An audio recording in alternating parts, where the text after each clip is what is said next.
So as we talked about yesterday, we're going to try to keep track of the position, S of t, of an object as it moves along a line. So if I have a number line 0 right here, and my object begins right here, time t equals 0, it can move back and forth, and I visualize that motion as being something like this. If I want to take a look at the position as time unfolds, then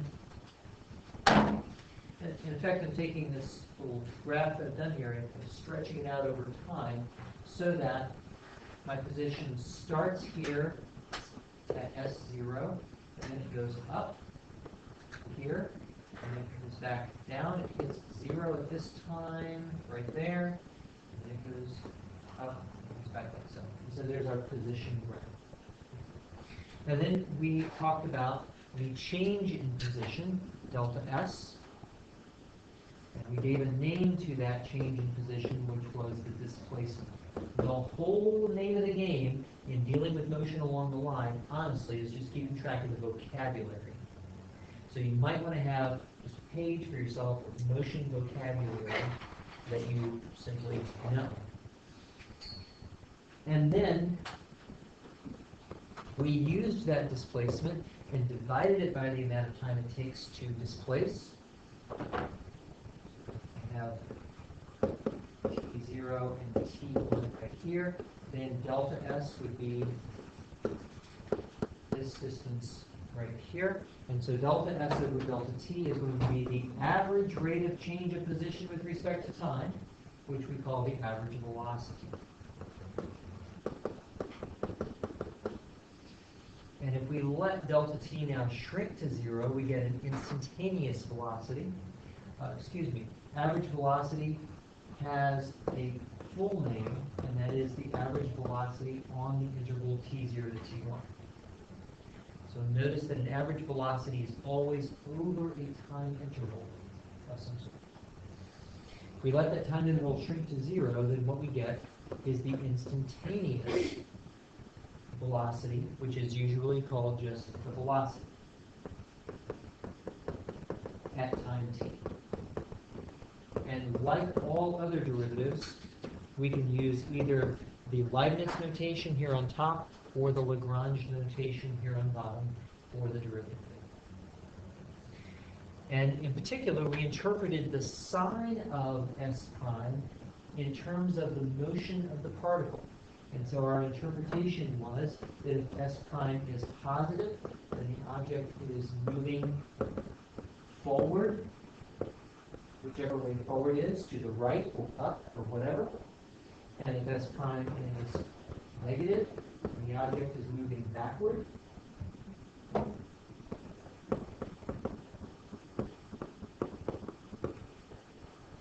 if S prime is 0, then the object is stopped or at rest. This is another way of putting that. Yes, sir. So then there's the slope of S of t. Yeah, that's right. The derivative on the graph of S would be, this is my time t right here, and the slope is equal to S prime, which is velocity. Exactly so. Good. And that was as far as we got yesterday. So what I'd like to do is to add to this just a little bit.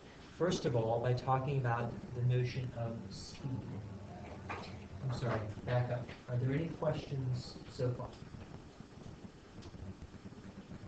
Good.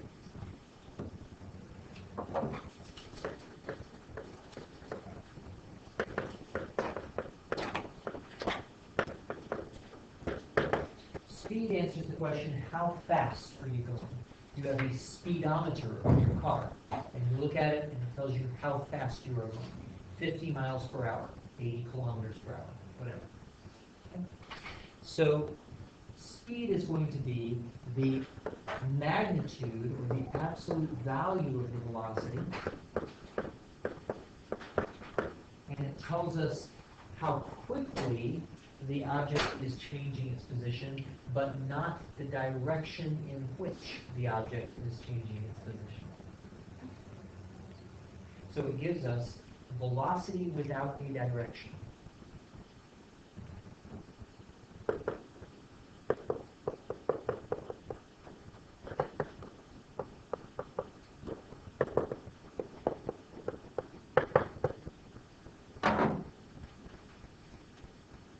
So in particular, or by way of example, if my position at time t is given by, well, let's make it something, how about 20 plus 5t minus 5t squared? And I now ask, how fast is the object going, traveling, at t equals 3 seconds? So, then our thought process would be as follows. First, I need to find the velocity by finding the derivative of s. So s prime of t is equal to 5 minus 2t. And then second, I need to find the velocity at time t equals 3 by plugging in my specific point. And then finally, the speed will be the absolute value of that velocity. Yes, sir? The velocity will be negative 25. The velocity is negative 25. And that indicates that the object is going, let's say our units are meters, right? It's going 25 meters per second backwards. Yes, ma'am? For the absolute v of t equals to absolute s prime of t. Yes. But you said s prime is the acceleration. No. S prime is the velocity. I said nothing about acceleration at all. No. And you mentioned that 2 or 3 examples felt at double prime is the acceleration. Yes.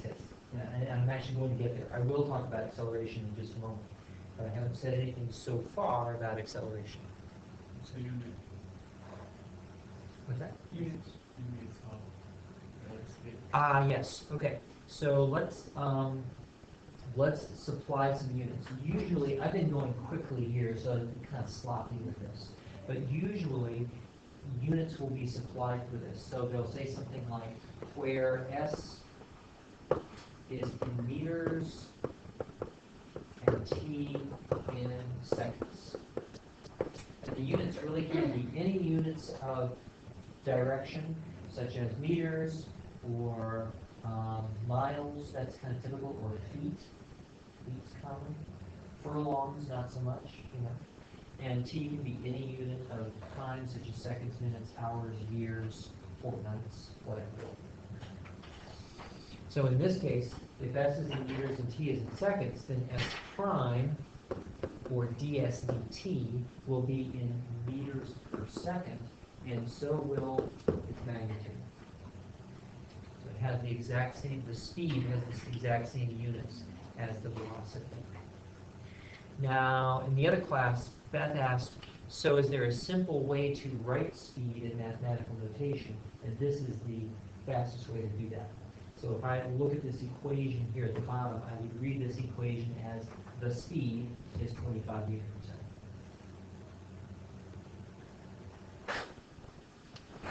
second.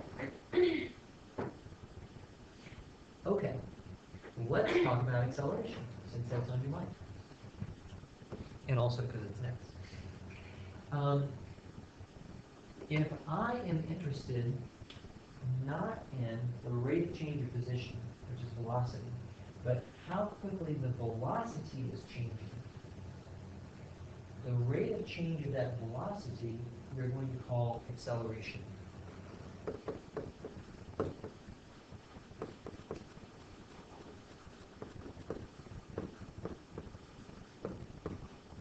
In other words, the acceleration is dv dt, or v prime of t.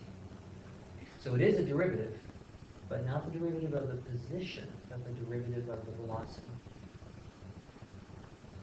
Now immediately Jennifer's wrinkling her nose, and you can see why. Because this means I have to think about it also in terms of the position. What is this in relationship to the position? Well, if v itself is s prime, then v prime is s prime prime. It is the rate of change of the rate of change of the position. For acceleration is dv dt, and v itself is ds dt, then acceleration will be d squared s dt squared. Notice how the notation works here. The idea is that I'm taking the derivative with respect to time of the derivative with respect to time of s.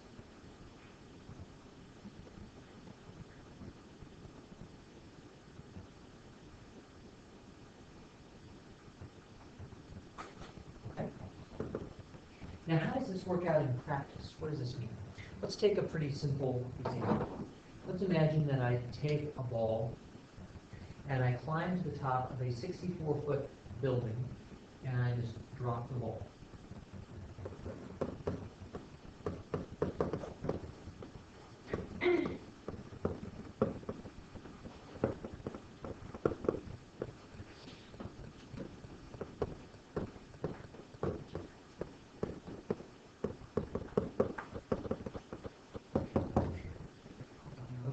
Ball is dropped from the top of a 64-foot building.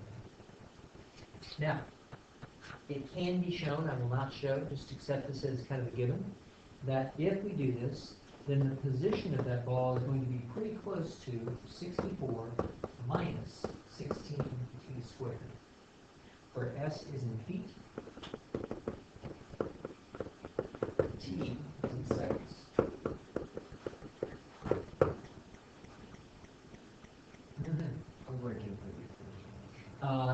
For today, I tell you, yeah, far in the future, we'll actually see why this works out. And the basic reason it works out is that gravity accelerates all objects at a constant rate. Okay? But you don't need to know any of that for today. Just poof, there it is. Exactly. In a lot of your homework problems, those equations were given, right? Or a graph was given. Speaking of graphs, if we actually graph this equation, s, t, what shape am I going to have? Parabola, because this type of function is a quadratic. And will the parabola curve up or curve down? It will curve down. And so it's going to start when t is equal to 0 at 64. And then it is going to curve downwards. What's the physical meaning of this point right here, the 0? The ground. That's the ground. That's when the ball hits the ground. Notice that I am not saying that the ball is going to take an arc like this. The ball is dropping straight down. All we're doing is looking at the position as time unfolds. Okay? Now, what time, by the way, will the ball hit the ground? Can you do it in your head? 2 seconds? Yeah, at 2 seconds. Exactly it. Okay, so that's my position graph. Now let's examine the velocity. The velocity is s prime. And what equation do we get for s prime? -32t. What units would that be in?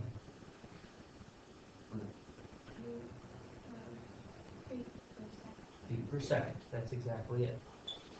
Now here's what the velocity means. If I overlay the velocity on top of the time graph, now the units here don't measure up, so don't expect these to sort of match these very well. But my velocity will be 0 when time is 0, corresponding to the fact that I dropped the ball. And then the velocity is going to decrease. Why is the velocity decreasing? What does that mean? Does that mean the ball is getting slower as it goes? No. The velocity is decreasing because it's decreasing from 0, it becomes more negative. What does negative velocity mean? It's going down. And as it decreases, it's actually getting faster as it goes down because it's getting more negative. See what I'm saying? So a negative velocity here and a decreasing velocity does not mean a decreasing speed. It means that I am going down faster. And in fact, we can see the rate of change of that velocity, the acceleration, as the derivative of the velocity, or the second derivative of the position, which would be negative 32. And what the units would this be, what the units would be for this are feet per second, which we usually combine into feet per second squared. This doesn't mean there's such a thing as square seconds. It just means feet per second per second. In other words, my velocity decreases by 32 feet per second for every second that the ball falls. Or in other words, at t equals 2 seconds, right when the ball hits, the slope of that tangent line will have a value of negative 64 feet per second.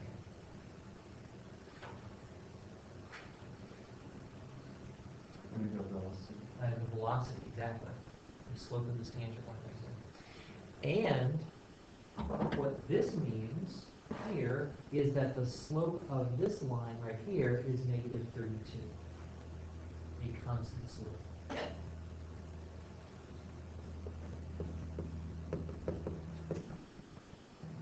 Yes? So the blue line is The blue line is the velocity. the red line is tangent. The is the tangent for the velocity, which is the same as the one, right? Yep. So what this acceleration is doing is telling us how quickly the velocity is changing every second. Does that make sense? And you guys that have been in physics, you're all fine with that. But my guys here that have not been in physics, does this raise any questions in your mind?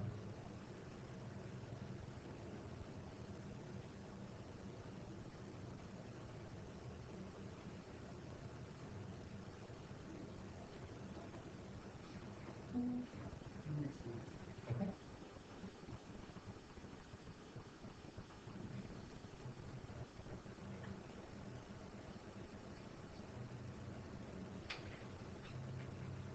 How's it going?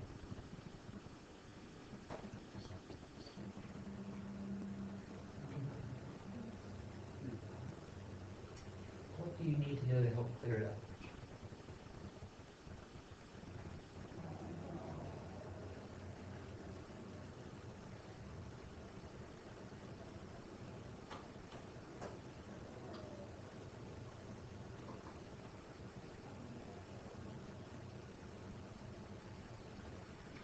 What question did you just ask earlier? What's the part? What the blue line is? Yeah, the blue line is the graph of v of t.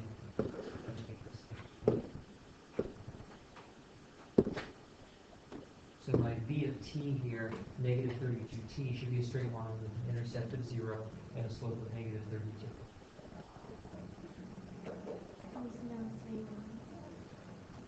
Yes, the v of t right here is this line, and then when I draw a tangent line to it, it's the same as the line.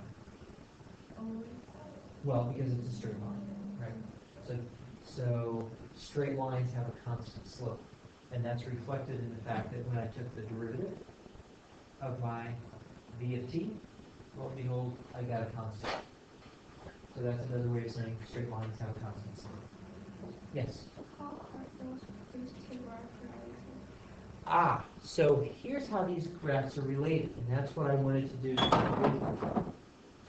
If you take a look at the position graph, then each point, I'm going to have a different tangent slope, right? Okay. Here I have a slope of 0. That's going to correspond to this point on the velocity graph. Here I've got a slope of, about negative 20 or so, and that corresponds to a point of negative 20 right here. Here I've got a slope of about negative 40, and that corresponds to a point negative 40 on the velocity line. Right here, where the ball hits, I've got a slope of negative 64, and that corresponds to a point of negative 64 on the velocity graph. So The point on the graph of velocity is the slope on the graph of position. So the blue line is the VT graph. Yes, exactly. The blue line is the VT graph, which is shown here in the axis of it. Yeah. What if acceleration is not a constant? Maybe. Yeah, that's a great question. Let me say something about the acceleration here first. Does everybody see how the curve curves downward as opposed to curving up? And you knew to do that because you kind of remembered from algebra that this coefficient was negative, so it makes it curve down. Here's how we understand this from a calculus perspective. Because my acceleration is negative, that's going to force my tangent slopes to decrease. And because my tangent slopes decrease, my curve has to curve downwards. Or we're going to say later it's concave down. So what the acceleration does really is to affect the curvature of my curve, or the concavity is a better word, the official math word of my curve. If my acceleration is negative, my graph will be concave down. If my acceleration is positive, my graph will be concave up because my tangent slopes will be increasing. So, looking at this graph, my position graph goes down, well, is decreasing because the velocity is negative, but it is concave down because my acceleration is negative. That's how all that fits together. So if the acceleration were to have different values instead of being constant, then I would expect the curvature or the concavity of my graph to be different also. Does that make sense? Yes. As of t is like 60 or negative 16 t. Yeah, exactly. So in that case, I would have concavity that might be changing, something like that. Yeah. And what's going to happen as we move into December is we're going to actually talk about how to come up with the graph based upon information from the first and second derivatives. Yes, ma'am? Okay, better? Excellent. Then what I'd like to do at this time is to ask an all-important question. How do I tell if my object is slowing down or speeding up? Is my object, let's put it like this, speeding up or slowing down?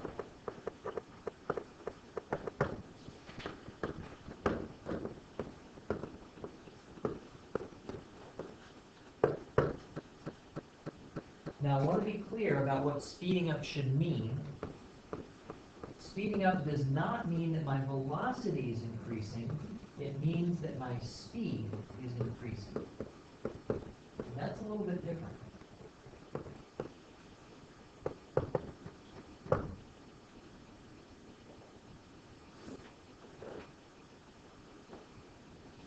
If my velocity graph looks like this, okay, then the speed is the absolute value of that velocity, which means that when the velocity is positive, my speed will be 2, but when the velocity is negative, my speed will be its opposite. So the speed graph looks really funky because it is going to be positive whenever velocity is positive, and positive whenever velocity is negative, and 0 whenever velocity is 0. So the speeding up regions are going to be the places where the speed is actually going up, like that. And the slowing down regions are going to be the places where the speed is actually going down, which are the blue regions right there. So speeding up should be that the speed is increasing, and slowing down should be that the speed is decreasing. Now, intuitively, it appears as if we are going to be speeding up whenever my velocity is moving away from 0. You see that? If my velocity is moving away from 0, that means my speed is going to be getting away from 0 also, and it's going to be going up here and here. But if my velocity is heading towards 0 here and here, here and here. Velocity is heading towards 0 here. Then that means that my speed is going to be going down towards 0, which is its smallest possible value. So intuitively, we have a way of reading that on the graph. When the velocity is going away from 0, speeding up. When the velocity is going towards 0, slowing down. But how do we explain that in terms of our derivatives? I'm going to explain it like this. Later on, when we have a little bit more under our belt, we will actually prove this.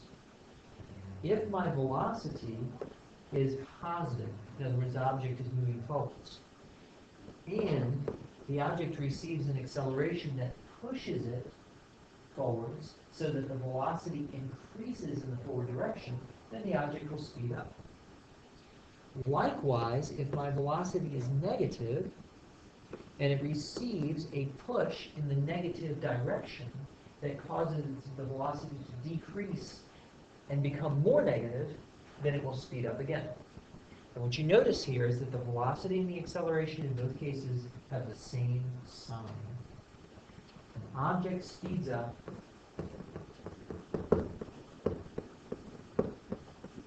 when its velocity and acceleration have the same sign.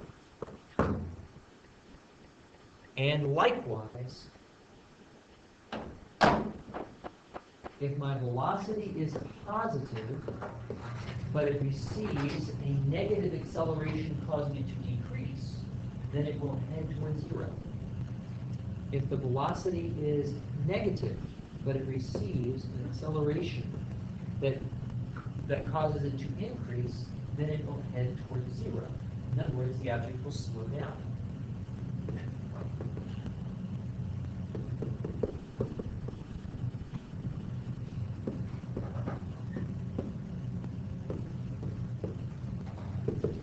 When its velocity and acceleration have opposite signs.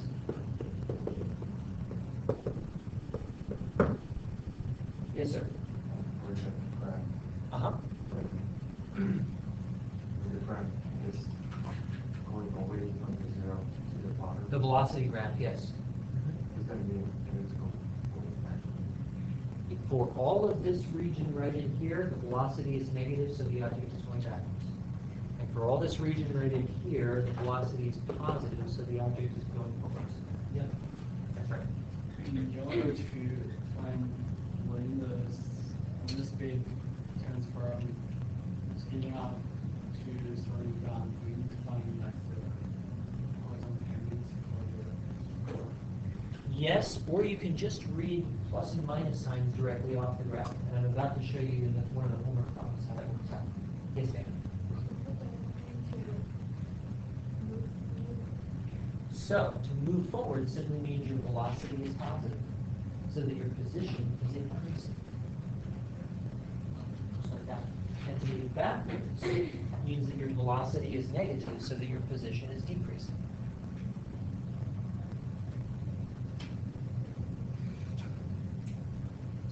Now, we want to avoid the newbie mistake. Every year, I ask students, when is the object speeding up and why? And they'll tell me, oh, the object is speeding up because the acceleration is positive. Wrong. Don't do that. Because to have a positive acceleration could still slow you down if you're moving in the negative direction, if you're moving in the backwards direction. So you have to compare signs of velocity and acceleration to see whether you're being pushed in the same direction that you're already going or being pushed in the opposite direction from how you were already going. Does that make sense to everybody? Let's actually look at this in terms of number 9 in the homework.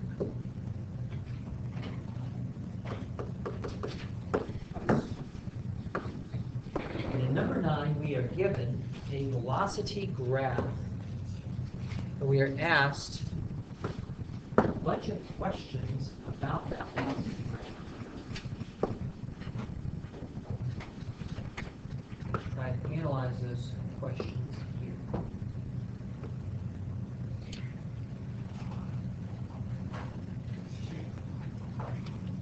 Now, in the book, they do something interesting. And that is that they do not give a scale on the vertical axis.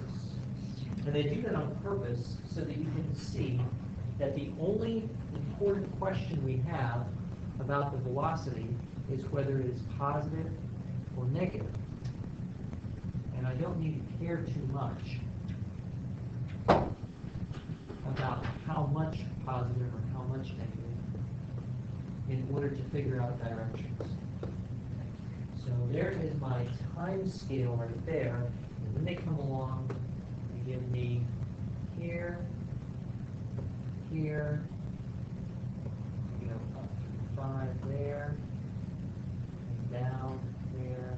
And then this is supposed to be 0, so I'm just going to mark it right there. Or let me change this to 1. So you can see it. I'll drag it to 0. Okay? So this is the graph that presents. And there are 2 things that you absolutely positively want to do with this graph.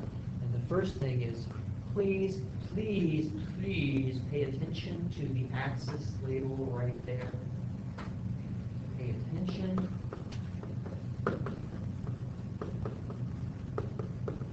to the axis label. Because a velocity graph will not be interpreted in the same way as a position graph. A velocity graph will not be interpreted the same way as a position graph. It's not telling you the same things. And the second thing that's related to this idea is we are going to use our mathematical definitions in order to interpret this graph, and we're not going to just look at the graph and guess based on our intuitions. Eventually, your intuitions will be well trained, and you'll be able to look at a graph and say, oh, that's it. But for now, we're going to use the mathematical definitions to answer the questions. And that's especially true when you're looking at a velocity graph. Yes? What kind of? Those.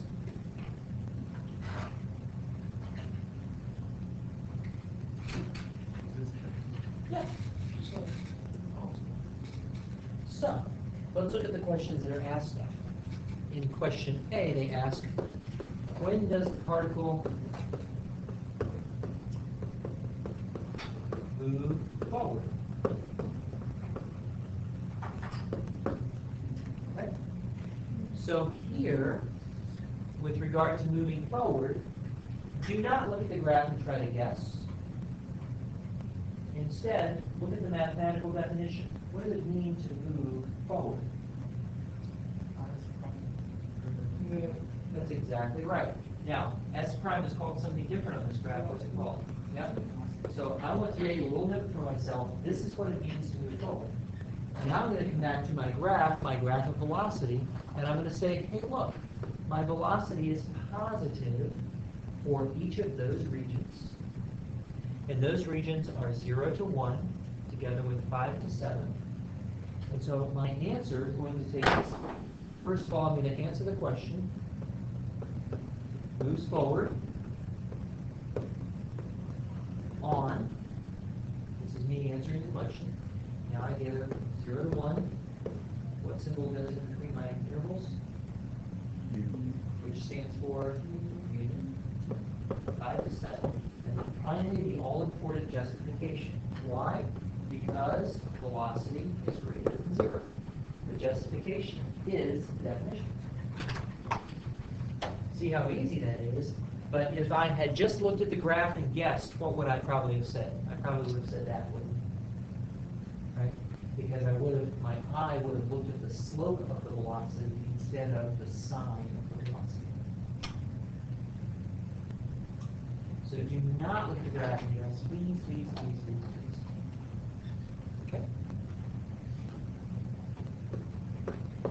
When does the particle move backwards?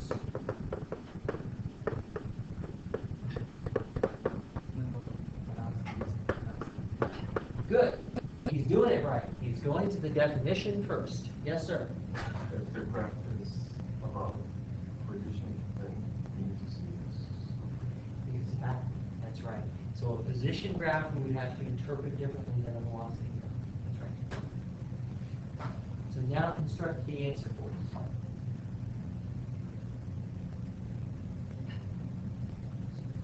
Moves backwards, on 0 to round up to 1 to 5.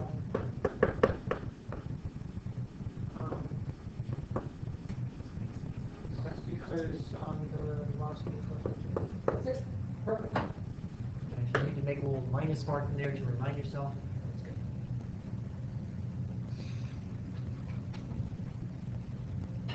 Now,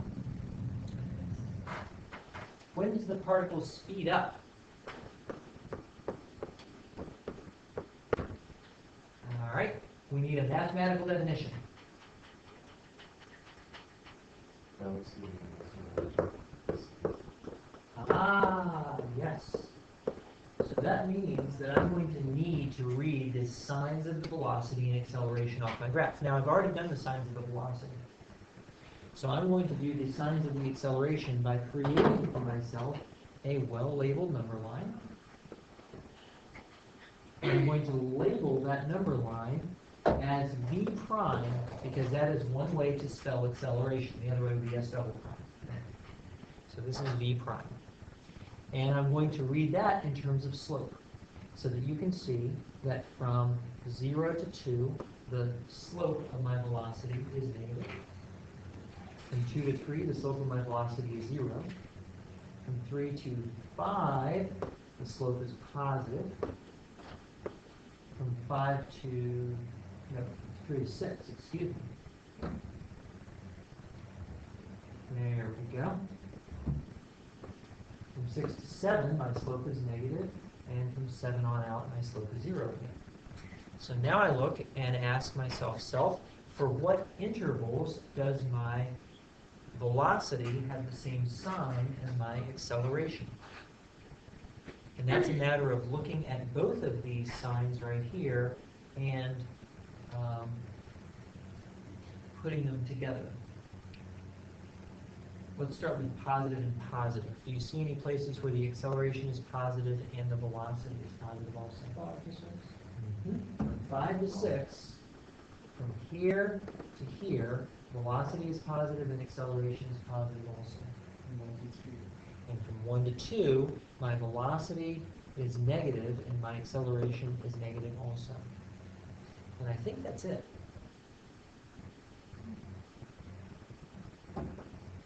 So I'm going to put that together as 1 to 2, we get 5 to 6. Justification, because velocity and acceleration have the same sign.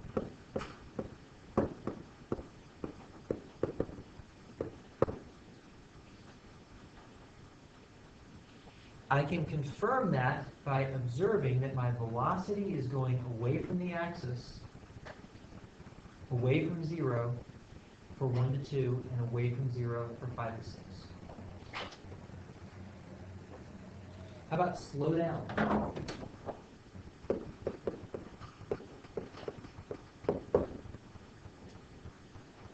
First of all, what does that mean? When velocity and acceleration are opposite. Yeah. And I've already done the hard work for that by doing my number line. So I come back and I look for opposite signs. What do you see? 0 to 1.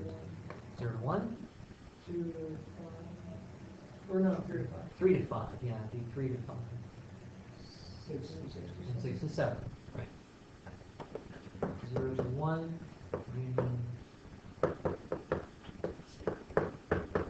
6 to 7. And again, because velocity and acceleration have opposite signs.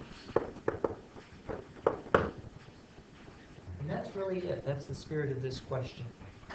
Just a quick observation about the endpoint right here. Notice I included 0 but not the other ones. The reason I did not include the other endpoints is that the velocity is actually 0 at these endpoints. The acceleration is actually 0 at these points right here. And so, with velocity being 0, the altitude is actually stopped at at that point. It is neither speeding up nor slowing down at that moment. And the reason I did include the endpoint at 0 is that when the problem starts at time t equals 0, the object is already in motion. And that's not because of magic or anything, it's just because the object is moving and I only started the camera rolling at t equals 0. So t equals 0 is not when the object begins moving. T equals 0 is when I begin paying attention to its motion. Does that make sense? Okay. Question number B asks, when is the particle's acceleration positive, negative, or 0? Well, I've already done the hard work on that. Acceleration is going to be positive. In fact, let me spell the acceleration as v prime rather than a, because v is the given graphic. So acceleration is going to be positive, and here I can just read it off my number line. What intervals? 3 to 6. And the justification is because v is increasing. And